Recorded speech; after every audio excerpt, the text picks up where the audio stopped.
بسم الله الرحمن الرحیم. امید لرم چې تاسو به روغ صحت سره یې. الله مو روغ صحت سره لره او یو نوې ورځ او یو نوې ټاپک ستاسو ورور آصف اظهار تاسو سره یو ځل بیا نن خبره کوو. اکثر خلکو ته د دې ډکو متیازو تکلیف وي او اکثر خلک چې ډاکټر له لاړ شي نو ورته وایي چې یاره ډاکټر صاحب ماته د بواسیرو مسله ده. بیا په دې بواسیرو کې مختلف قسمه خبرې وي. څوک وایي یاره خوني بواسیر دي، څوک وایي بادي بواسیر دي. نو د ډکو متیازو هر یو مسله دا ضروری نه ده چې بواسیر وي، او یا چې ډکو متیازو سره وینه راځي نو ضروری نه ده چې دا د بواسیرو مسله وي، او یا ضروری نه ده چې بواسیر وي نو خامخا به وینه راځي. یعنی دې باره کې چې یاره کله بواسیر کیدی شي کله نشي کیدی. نور څه داسې مسلې دي چې هغه شک پیدا کوي چې یاره تاسو ته بواسیر هم کیدی شي، او نور بواسیرو سره داسې یو ځای مسلې چې کم شک پیدا کوي چې یاره دې کس ته بواسیر خو نه دي، چې د هغې معاینه ډاکټر نه ضروری ده چې تشخیص وشي چې یاره تاسو ته د بواسیرو مسله خو نشته. اکثر خلک دا دغه کوي چې یاره زما د ډکو متیازو تکلیف دی ماته او ماته د بواسیرو مسله وي. دې کې زیاتر خلک هغه وي چې کومو ته اکثر د قبض مسله وي، یعنی د دې ډکې متیازې قبض وي، سختۍ سره کیږي او ډیر په تکلیف باندې کیږي. نو دا خلک اکثر وي چې یاره ماته د بواسیرو مسله ده. بیا دې نه علاوه دویمه مسله چې کومه کیدی شي هغه دا ده چې اکثر خلک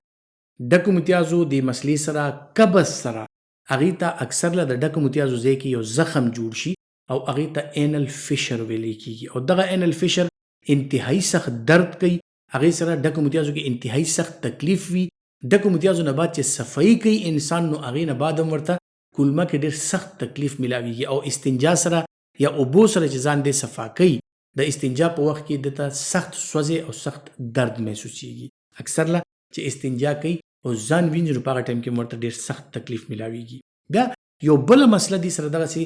ملته جلته ده چې هغې ته فیسچولا وایي. دا فیسچولا داسې ده چې د ډکو متیازو کولمې سره ارد ګرد چېرته یو سایډ ته یا بل سایډ ته یو وړوکی شان کنیکشن جوړ شي او د دې کنیکشن جړې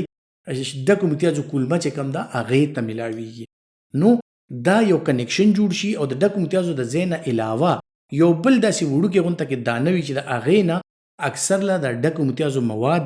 یا اوبه شان یا پیپ شان دغسې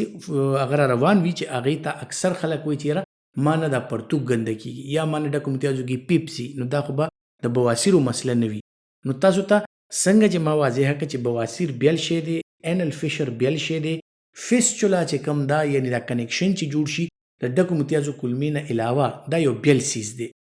دا به داسې درته ایکسپلین کما یا په داسې طریقه به تاسو پوهې کما چې یاره یو ځای دی او هغې ته لښتې دی، هغې ته تاسو تړه اچولې ده. تړې نه خو اوبه نه ځي. د دې مقصد دپاره ده چې یاره دا اوبه بند کړي، خو دې تړې سره ارد ګرد چېرته یو بل ځای کې نری غونته لارو شي یا نری سوری شو په هغې باندې اوبه روانې وي. نو دغه تړه خو مضبوطه ده، خو هغې نه اخوا دې خوا چېرته بل ځای کې معمولي غونته یو کنیکشن دې لښتي سره وي نو د هغې نه اوبه روانې وي او دا اوبه ضایع کېږي هم لږ یا وي. نو همدقسې مثال دی چې کله فشر چاته وي اینل فشر نو دا د ډکو متیازو په کولمه باندې یا د ډکو متیازو چې کومه لار ده په هغې باندې نه راځي، خو هغې نه ارد ګرد چېرته یو بل ځای کې کنیکشن وي هغې نه راځي. بیا فشر هم درته ایکسپلین کو، فیسچولا هم درته ایکسپلین شو. اوس راځو جناب د بواسیرو طرف ته چې بواسیر څه شی دی. بواسیر بنیادی طور داسې ده چې د ډکو متیازو کولمه کومه ده په هغې کې 3 غټ رګونه دي، او دغه 3 غټ رګونه دا چې بار بار چاته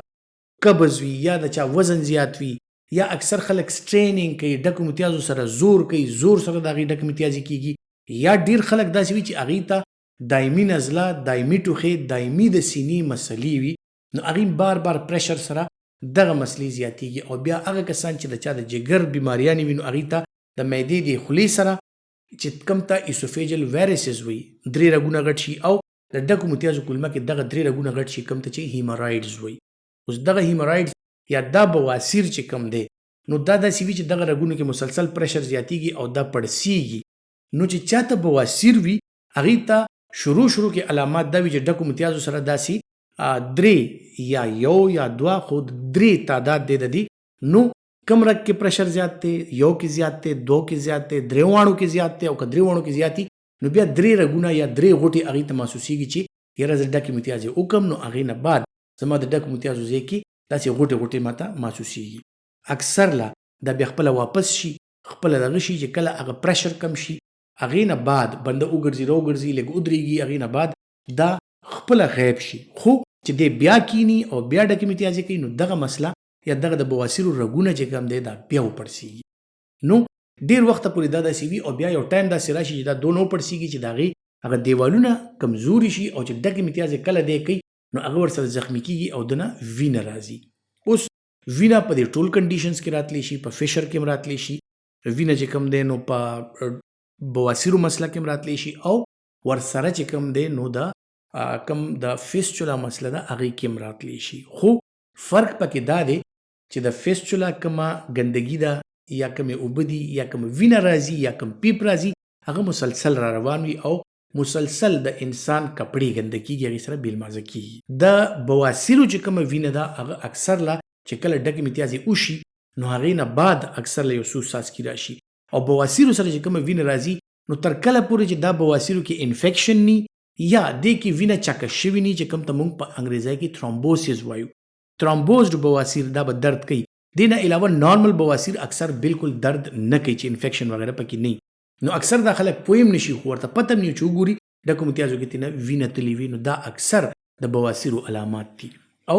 اینل فشر چې کوم دی هغې کې که وینه راځي او که نه راځي خو هغې سره ډېر سخت درد کېږي څنګه چې تاسو ته ما د ویډیو په سټارټ کې وویل نو اینل فشر یا بواسیر یا اینل فیسچولا دا داسې څیزونه دي چې دا کله ډاکټر معاینه وکړي نو هغه ته پته ولګي چې یاره دا بواسیر دي او که دا نورې مسلې کیدی شي دې نه علاوه د بواسیرو نه علاوه هم ډېر داسې مسلې دي لکه د ډکو متیازو کلمه کې زخم کېدل کوم ته چې سولیټري ریکټل السر وایي هغې نه علاوه ډایسنټري یعنې واړه واړه زخمونه پکې وشي هغې سره هم وینه راتلی شي هغې نه علاوه انفلمیټري باول ډیزیزز چې کوم ته کرون ډیزیز او السریټیو کولایټس وایي نو هغې سره هم خو هغې سره بیا داسې چې هغې سره نور علامات په بدن کې ډېر زیات دي لکه د جوړونو درد د جوړونو پړسېدل ورسره سترګې